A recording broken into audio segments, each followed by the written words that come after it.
So I'd like to thank Dr. Martin and Dr. Fisher for inviting me to speak today. I have a lot of friends in the room. Thanks to the people in the back row who've already taken a picture of me and tweeted it 5 seconds after I arrived. So everybody else gets a topic with a whole bunch of data, and because I have a cool title, I get a topic with zero data whatsoever. It's just the ability to speculate, so we'll see how it goes. So the only disclosure I have is my lab is funded by the NIH, and absolutely nothing I'm going to talk about today has anything whatsoever to do with my lab. So this is the danger of what I'm doing. These are two pictures. On the left is a picture of Tomorrowland in Walt Disney from the 1950s, what they thought the future was going to look like. And on the right, for those who of a certain age remember Back to the Future 2, when they talked about what life would be like in 2015. This is Walt Disney in the 1950s, talking about how one day in the very near future, we would have rocket ships. That came true. This is a Back to the Future 2. In 2015, we're all supposed to all have our own hoverboards, where we all sort of glide above the Earth and have flying cars and such. That didn't come true.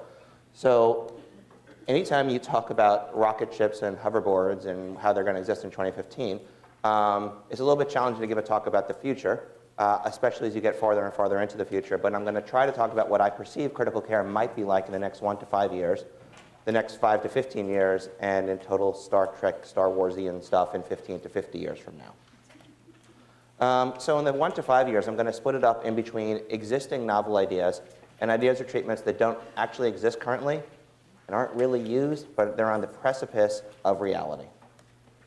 So I'm going to start with things that do exist. So these are things that, depending on how you sit in the room, some of these have already gained traction, and some of you are going to say, this is not 1 to 5 years, you're cheating, because this is now.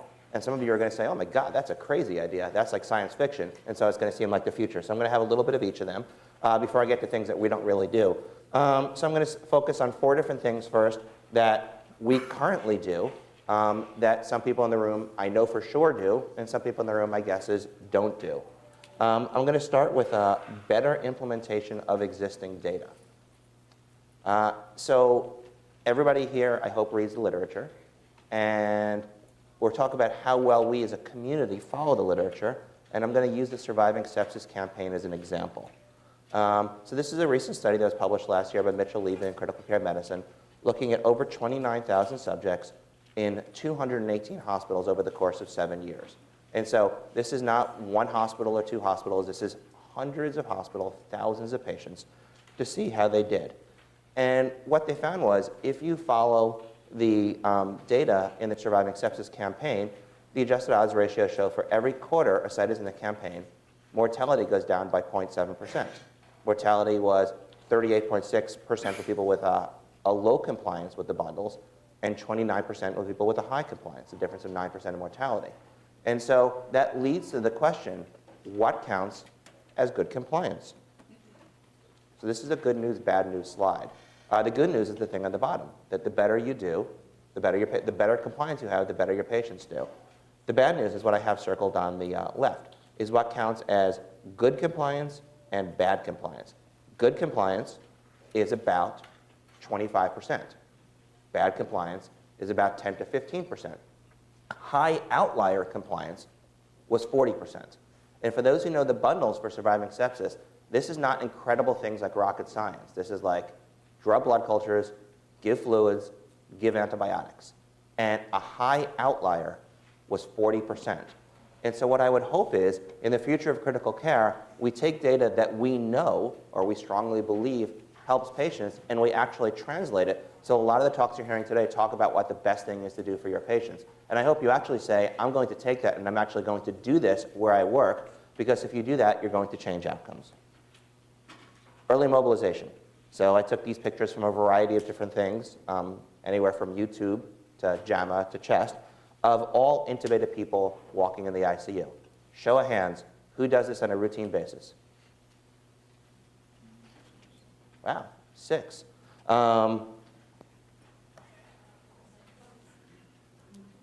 Second? No, because I saw Dr. Kleinpel raise her hand, so unless all of you are from Chicago. So the future for mobilizing our critically ill patients should be now. This is something that came out last year in the journal Critical Care, And it's very easy to see because there's like a stop sign, right? Green, yellow, or orange, or whatever you want to call the middle one, and red. About when we should be mobilizing people, when we shouldn't be mobilizing people. I can't read this on my slide thing over here. I hope you can read it up there. But green basically means low risk, do it. Yellow means maybe be cautious, and red means don't. If you look at the thing on the left, are the recommendations for, on the left is in-bed exercises, on the right is out-of-bed exercises. And so you will see things like green, endotracheal tube in place. Green, tracheostomy tube in place. Green, SAT greater than 90%. Green, PEEP less than 10. And then a whole bunch of yellows in there. So in other words, if you have somebody who's orotracheally intubated, on 50% oxygen, on 8 of PEEP, they're all green. That's somebody that, assuming they're not delirious, you should be walking, not just doing in beds. There's obviously, and you notice there's almost no difference between in bed and out of bed exercises. There are some places that you're not supposed to, like we're not supposed to do it for prone patients. We're not supposed to walk people on the oscillator. But most of our patients, we should be walking.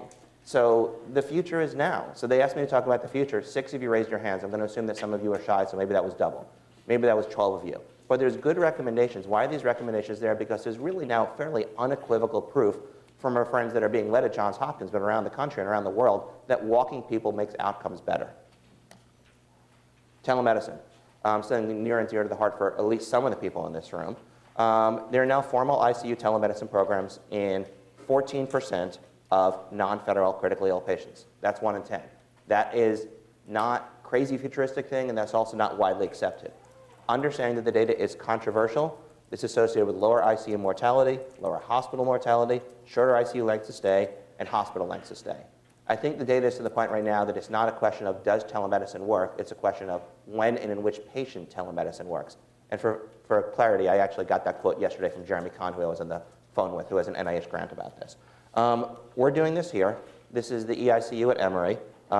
You can look at 2 people looking at the screens on the left, and if you look in the very far the back right, you may see John Savransky, who I'm sure is going to be speaking here on a treadmill when he's in between seeing patients. And on the right is what the patient or the nurse or the family sees in the camera that you're seeing. Hello, what can I do to help you? This is something that can clearly happen, can clearly help patients when they're not staffed in ways that we can staff at Emory. Telemedicine might be part of the solution. It's not currently reimbursed. And the fact remains that there are not, nor will there ever be, enough physicians trained in critical care to manage our ICU patients. In 1997, intensivists provided approximately 1/3 of ICU patients' care in the United States. And with increasing patient demand and no difference in the amount of inflow, there's going to be a worsening shortfall in the next few years. If the only solutions we have are ICU beds and intensivists, we have 2 choices: decrease the number of beds and increase the number of intensivists. Neither of these is going to happen. The first one might happen a little bit. The second one is never going to happen. Neither of these is realistic at all. So in the future, what do we need? I look around the room, and clearly from the Emory standpoint, half the people I think I see in the audience are NPs and PAs, so you're well aware of this, so I'm not talking specifically to my Emory friends. But to people from the outside, we need an increase in NPs or PAs, what we call affiliates. There's a million different terms for NPs and PAs in the ICU. They can work in a single ICU. They can be trained via a residency. The key elements to training are that it has to be similar to ICU-based training in every domain. It doesn't matter whether it's physicians, whether it's nurses, whether it's anybody. What you want is a formalized curriculum. You want simulations. You want objective testing. You don't simply want on-the-job testing. Our patients deserve better. There are lots of ways to do this. We're very proud of the fact that we have a postgraduate residency at Emory. I look around and I see a number of the graduates of the residency in this room. We currently have trained 19 different people. And when we talk about the, thank you, Debbie. One person applauded, it's good. When we talk about the future, having a place that we can have a competency-based curriculum for trainees in all domains, I think is something that we can be doing and is astronomically taking off. So those are things that exist right now. What are things that are on the precipice of a reality? So better definitions. The current definition of sepsis is based upon a clinical construct of a bunch of, and I could probably say, old white guys sitting in a room in 1991. There was an attempt to improve it in 2001 by almost the exact same people that led to a more complicated definition. Instead of 4 things, it now has 21 things that absolutely nobody uses, and the people who are sitting in the room will acknowledge that. What's the problem with our sepsis definition? So I walked over from Emory this morning and knowing I was supposed to speak at 9:55. If I had left 5 minutes later, I would have had a run. And if I had a run, I would have had SIRS, right? So I would have had an elevated respiratory rate and an elevated heart rate. And so I'd have SIRS. It's not that specific. Study came out a couple of weeks ago in the New England Journal of Medicine from Ronaldo Bellomo's group in New Zealand, looking at 172 ICUs, 13 years in Australia and New Zealand. And they found that 1 in 8 patients with severe sepsis were SIRS negative. Mortality made absolutely no difference whether you had SIRS or not. So what's the future? And I will acknowledge here that I am totally cheating because I sit on the task force. There's going to be a new definition of sepsis. It's going to eliminate SIRS. It's still going to be physiologically based. That is, it's going to be based upon things that we can easily measure. The hope is that we're calling this sepsis 3.0. It is going to give us better area under the curves and better way of actually taking care of patients than we have today and than we've had for the last 20 years. It's also still not biologically based. So as I talk about the future, our hope is, we sat the first day of the consensus conference was us all talking about biology, and it was an incredible amount of fun, and Dr. Martin was in the room. At the end of the day, we all agreed that we're biologically not there yet. But the hope is in 10 to 20 years, we will biologically be where we need to be. So that'll be coming to you later on this year, the beginning of next year. What do we need finally in the next few years? Better study designs. So we need adaptive trials. We need pre-specified changes in key trials during the trial. So it's not just I have one group, I have the other group, and that's all I have. You want to enrich for people who are doing better. You want to get rid of groups that it's either not helping or being harmful. There's a great paper about this in JAMA that came out, I think, last week, a free online thing that I have the little quote at the bottom. So we need to change how we're doing trials. That's the easy stuff. I think I have about 5 minutes left. Looking over the longer time frame, I get to critical care in the next 5 to 15 years. None of these is plausible. One of these exists right now. Each of these is totally plausible. So we'll start with personalized medicine and endotypes. So President Obama just recently announced a major initiative that we need to be looking at personalized medicine for people across the country, $215 million towards doing it.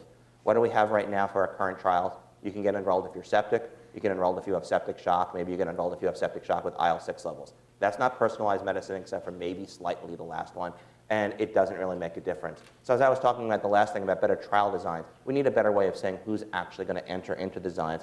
I heard a really cool talk last week by Hector Wong, who's using these things called endotypes. He developed it in pediatrics, but he actually is doing the exact same thing in grown-ups. And what he's doing, he did this initially in a blinded fashion to find 100 genes that work. That ultimately the top left and the top right characterizes all patients, first in a pediatric ICU, though he subsequently validated in adult ICU, into effectively 2 groups. On the bottom is just representative patients. If you look at these 100 genes, where they end up being, he's calling this an endotype. Whether his genes are right or not doesn't really make a difference. Ultimately, we're going to be able to take a group A and a group B, and we're going to say, based upon your genes, we're going to be able to enroll you in a study. What's the relevance of this? Even today, granted in pediatrics, I imagine there's not that many pediatrics in here, the group on the right, when they got steroids for septic shock, had a 4 times higher increase in mortality.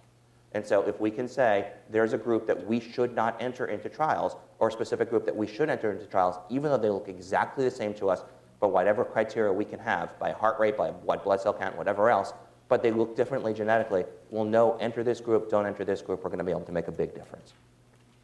Immunotherapy, new approach in sepsis, immunostimulation at the right time. Historically, sepsis has been thought of as a pro-inflammatory, nothing but pro-inflammatory state.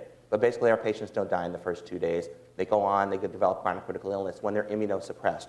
So I'm going to skip this slide. I'm not going to get sciencing you guys. These are 5 different animal studies. I can also show you human studies that are associative. This is just an example of anti-PD-1 helping, which is all the rage in cancer. If you're reading either Time Magazine or the New England Journal, every single week there's something different on anti-PD-1 in cancer. If we take this and we take somebody who's immunosuppressed and we stimulate their immune system, we might be able to make a difference. Microbiome. You have more than 100 trillion microorganisms in your body. There's more bacteria in your body than you in your body. We're beginning to understand that makes a big difference. The microbiome changes how the intestinal response is. What do we do today to it? We give probiotics, prebiotics, symbiotics, not in the ICU, but we transplant bacteria, and we decrease bad bacteria by giving selective decontamination, albeit not in the United States. So we give more, we get rid of them, and amazingly, every single one of these works. At the same time, every one of these works when our understanding of the microbiome is really at the level of a kindergartner, right? So we're just beginning to understand these 100 trillion organisms which live inside every one of our bodies. So I'm going to show you a couple of cool slides, and only a couple, Microbial diversity and outcome. This is from a bone marrow transplant patient from Memorial Sloan Kettering, showing that the diversity in the microbiome makes a difference. Up to 3 years out, if you have a diverse microbiome, your outcomes are better. If you have only a couple of organisms inside your gut, your outcomes are worse. Can we actually figure out a way to restore the diversity that we have at baseline? Potentially, this is really cool work from John Alverdi at the University of Chicago. This is mouse work, but showing that the key to this might be phosphate. Something as simple as phosphate, not given IV, but given into the gut lumen, that basically if we can change phosphate in the gut, you can take bacteria and trick them. Because what happens is bacteria sense a low phosphate system, and they say, oh my God, there's no phosphate here. I'm going to become virulent. And they all of a sudden start killing you. And if you give the phosphate back, they say, no, okay, it's all cool, it's all good. And so they go away. So the top left is what happens if you give phosphate to a mouse. Green is a mouse that gets phosphate, black is not. On the right is basically showing the microbiome becomes normal. And so this is something that is maybe 10, 15 years away, science fiction, but incredibly cool. Tiered regionalization. If you're in a major trauma center today, you go to level 1. Moderate trauma, level 2, minor trauma, level 3. You never go to EUH because we don't take care of trauma, right? Ever. We're a great hospital, but if you're in a trauma and you bump your finger, you're not coming to us because we're not equipped to it. What do we do in critical care? If you need overnight observation in an ICU, you might, because you have obstructive sleep apnea, you might go to a tertiary care hospital, you might be in a 50-bed community hospital. The exact same thing if you're on pressor, CRT, the ventilator, you could be in either of those. We don't pay any attention to how sick somebody is to where somebody goes. We separate this on MIs, we separate it for CBAs, we separate it for trauma. EMS does a great job of this. We don't do it at all in the ICU. But 5 or 15 years from now, we will. I think about 1 or 2 minutes, and I only have a couple of slides left. So looking out into a more distant horizon, critical care in 15 to 30 years. What's it going to look like? To some degree, I have no idea, because this is when we get into Star Trek mode, where we're going to have stasis and things like that. So I'm going to give you a concept of what I think it might look like, and just an I think. Right now, when you go into organ failure, your organs recover if you live. Think about kidney failure. Right now, if you go into kidney failure in the ICU and you go on dialysis, you have a 70% chance of dying in the ICU. But if you survive, you have a 70% chance of not being on dialysis 6 months later. Because if you biopsy your kidney, it's normal. If you look at the urine, it shows ATN, but if you biopsy it, it's normal. What happens is your cells basically just go into hibernation. How can we restore that? How can we restore your organs in the ICU? Your heart stops working, your kidneys stop working, your lungs stop working. How can we regenerate it? So instead of just putting you in stasis and hoping your body recovers, which is what we do today, we can actually say, what can we do to increase the bioenergetics on a molecular level such that your organs start working again? I think not in 5 years, not in 10 years, but maybe over the course of my children's lifetime, we're going to be able to do that.